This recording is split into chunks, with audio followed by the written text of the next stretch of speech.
আসসালামু আলাইকুম রহমতুল্লাহি বারাকাতুহু। আজকে আমরা পবিত্র কালামুল্লাহ শরীফ কোরআন শরীফের 3 নম্বর সূরা আল ইমরানের যে 200 নম্বর আয়াত শরীফ অর্থাৎ শেষ আয়াত শরীফ সেটা নিয়ে কিছুটা আলোচনা করব। মহান আল্লাহ পাক কালামুল্লাহ শরীফে সূরা আল ইমরানের 200 নম্বর আয়াত শরীফে ইরশাদ মোবারক করেন, বিসমিল্লাহির রহমানির রহিম, ইয়া আইয়ুহাল্লাযীনা আমানুসবিরু ওয়া সাবিরু ওয়া রাবিতু ওয়াত্তাকুল্লাহ লাআল্লাকুম তুফলিহুন।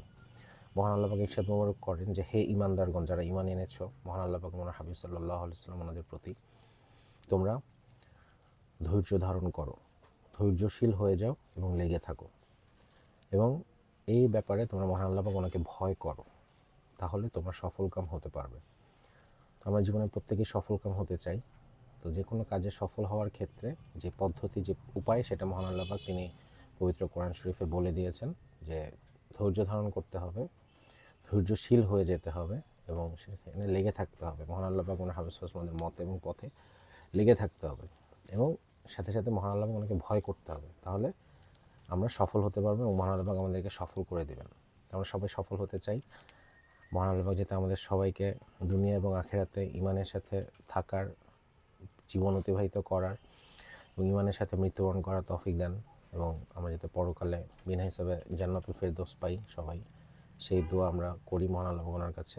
এই জন্য আমরা প্রতিটা ক্ষেত্রে, প্রতিটা কাজে ধৈর্য ধারণ করা, ধৈর্যশীল হয়ে যাওয়া এবং লেগে থাকা, এবং সাথে সাথে মহান আল্লাহ ওনাকে ভয় করা, এই কাজগুলো যাতে, আমলগুলো যাতে করতে পারি, সেই তৌফিক আমরা মহান আল্লাহ ওনার কাছে আরজু করি। ওনার হাবিব সাল্লাল্লাহু আলাইহি ওয়াসাল্লাম ওনার সম্মানার্থে, ওনার ওসিলা দিয়ে যাতে আল্লাহ আমাদের সবাইকে সফল করেন, সেই দোয়া আমরা করি।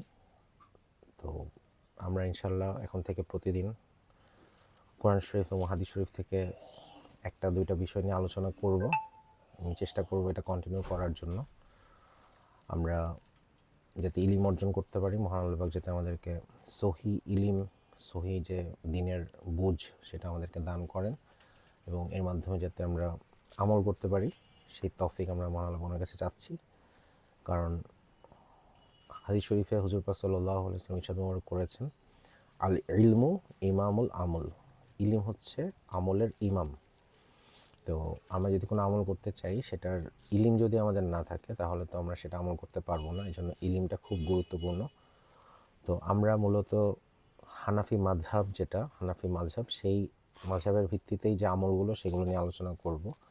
সেটা নামাজ পড়া থেকে শুরু করে অন্যান্য যে বিষয়গুলো আছে আমাদের দ্বীন ইসলামে, সেগুলো, খাবার দাবার, বিয়ে শাদী, সেগুলো নিয়ে আমরা আলোচনা করব। এছাড়া আমরা হচ্ছে যে